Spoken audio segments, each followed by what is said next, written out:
For more than a century, the Portuguese had ruled Malacca. Behind the massive stone walls of their fortress, A Famosa, they believed themselves untouchable. Cannons pointed toward the sea, muskets lined the ramparts, and the spice trade, once the pride of the Malay world, was now firmly in their grip. The fortress stood like a stone beast on the coast, its shadow falling across the harbor. Every ship that passed through the narrow straits was reminded of Portuguese power. To them, Malacca was a prize won forever, a city taken by blood and held by fear. But outside those walls, the world was changing. The merchants who once filled Malacca's bazaars now cursed the Portuguese name. Local traders had been pushed aside, their wealth stolen by foreign governors who treated the city as their colony, not their home.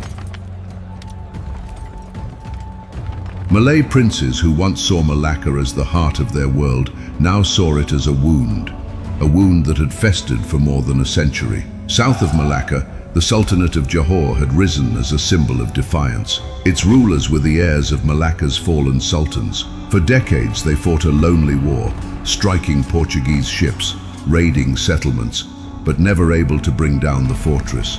Johor knew what everyone in the Malay world whispered: as long as the Portuguese held A Famosa, Malacca would never be free. And yet, far across the seas, another power was watching. The Dutch East India Company, known as the VOC,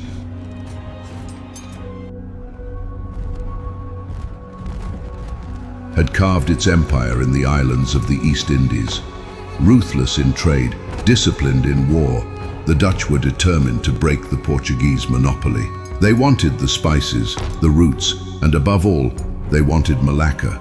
By 1640, their tall ships had returned to the straits, their sails towering against the horizon.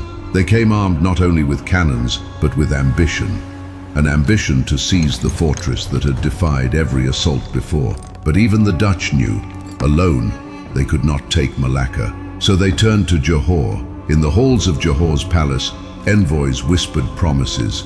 The Dutch offered partnership, not conquest. Trade would be shared. Islam would be respected.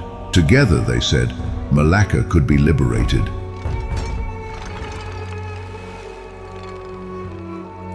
The Sultan of Johor listened. He remembered the humiliation of 1511, passed down in his bloodline. He remembered the raids, the burned villages, the arrogance of the Portuguese who believed they owned the Malay seas. This was the chance his people had waited for, and so a pact was sealed. Johor would provide warriors, supplies, and knowledge of the land. The Dutch would bring their fleets, their discipline, and their artillery.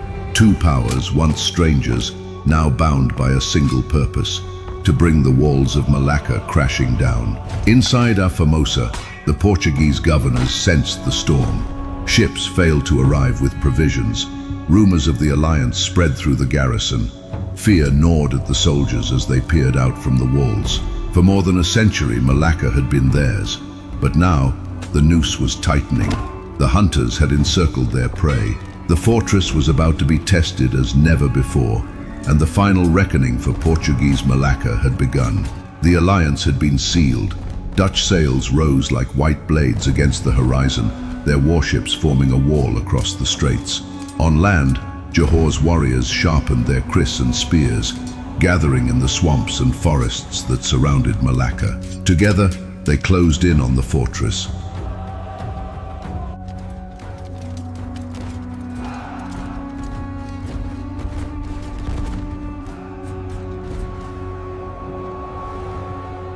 The siege of Malacca had begun. From the sea, the Dutch cannons roared. Heavy iron shots slammed into the walls of A Famosa, shaking its foundations. Smoke rolled across the water, the thunder of artillery echoing through the narrow straits.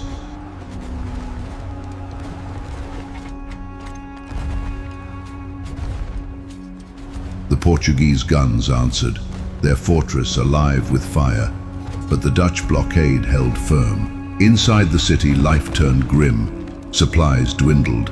Markets stood empty. With every day that passed, hunger grew sharper than any blade. Portuguese soldiers patrolled the streets, their eyes hollow with exhaustion, while civilians whispered of betrayal and doom. They had food enough for weeks, perhaps months, but the enemy showed no sign of retreat. On land, Johor's warriors struck like shadows. They blocked the jungle paths, cutting off reinforcements. At night, they slipped close to the walls, launching ambushes that harassed the defenders, keeping them awake, restless, and afraid. Muskets cracked in the darkness, arrows hissed through the night air, and cries echoed through the palm groves. The fortress was not yet broken, but it was bleeding, and still the siege tightened. For months the struggle dragged on. Dutch ships prowled the seas, capturing every vessel that tried to slip into Malacca's harbor. Johor's warriors choked the land routes, making sure nothing entered the city. The once bustling heart of the Malay world had become a cage. Inside the fortress, desperation grew. Soldiers rationed their gunpowder. Food was counted grain by grain. Rats became meals, and the people of Malacca, once proud merchants and sailors, now fought one another for scraps. Disease crept through the streets, killing faster than cannon fire. And yet, the Portuguese clung to hope. They had held Malacca for more than a century. They had survived sieges before. Surely this one would break as well. But outside those walls, the hunters were patient. The Dutch had crossed oceans for this prize. Johor had waited generations for this revenge. Together, they would not leave until Malacca fell. The noose grew tighter with every passing day, and soon, the final assault would begin.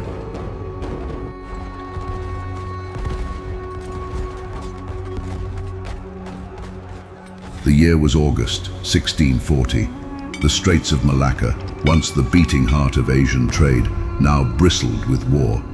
The Dutch East India Company had arrived, determined to break the Portuguese grip once and for all. They came not with words, but with a fleet of 19 warships and more than 2,000 soldiers, hardened by campaigns across Asia.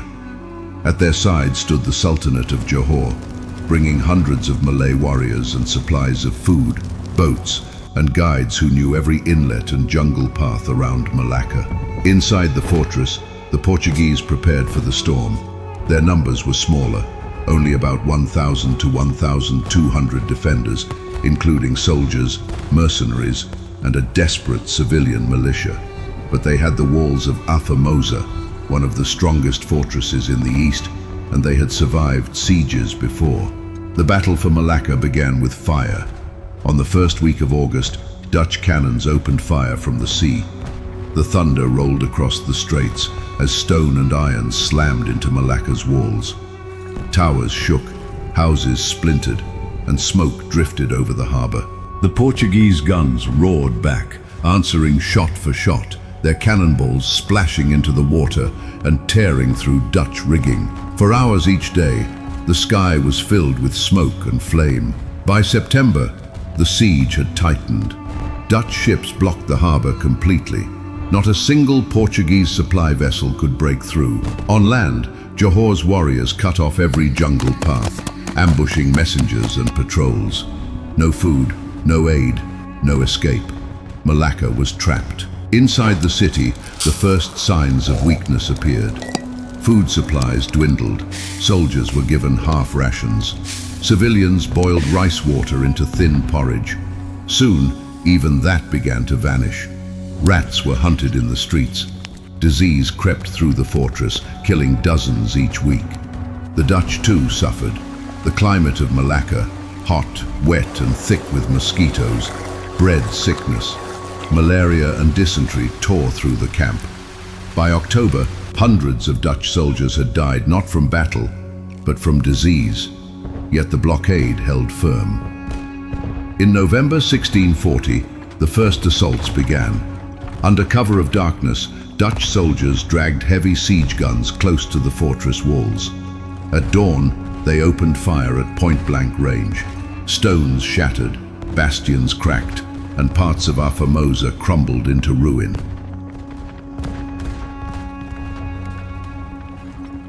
Johor's warriors charged through the smoke, clashing with Portuguese defenders outside the walls. Spears against pikes, kris against steel. The fighting was brutal and close. Streets ran red with blood before the Malays were pushed back, but every attack weakened the defenders further. December brought more horror. By now, the Portuguese were starving. Contemporary accounts say men fought over scraps of leather, boiling boots and belts for food. Disease killed more than bullets. Yet still the governor refused to surrender. The fortress must hold, or Portugal's empire in Asia would be broken. And then came the final blow. On the 14th of January 1641, after more than 5 months of siege, the Dutch launched their great assault. At dawn, war drums beat from Johor's camp, and Dutch cannons thundered from the sea. Smoke engulfed the fortress as waves of soldiers advanced. Ladders slammed against the walls. Dutch musketeers poured volleys of fire. Johor's warriors swarmed the breaches blasted open by artillery. The Portuguese fought with desperate courage, muskets blazing, swords flashing, but they were too few. One bastion after another fell. By midday, the Dutch flag rose above the shattered walls of A Famosa. The Portuguese defenders, exhausted and starving, could fight no longer. Their commander, Manuel de Sousa Coutinho, finally agreed to surrender. After 130 years of rule, the Portuguese Empire in Malacca had ended. Out of the 1,200 defenders, barely half survived the siege. The Dutch too had paid a terrible price. Nearly 1,000 men lost, most to disease.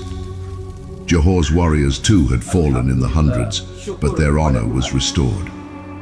As the dust settled, the red and green banner of Portugal was torn down, replaced by the Dutch tricolour. The city was silent, its streets scarred, its people broken, its fortress ruined. But for the Malay world, this was not just another battle. It was the end of an era. The shadow of Portugal had finally lifted. Malacca was free, though now under a new master. The smoke of battle cleared.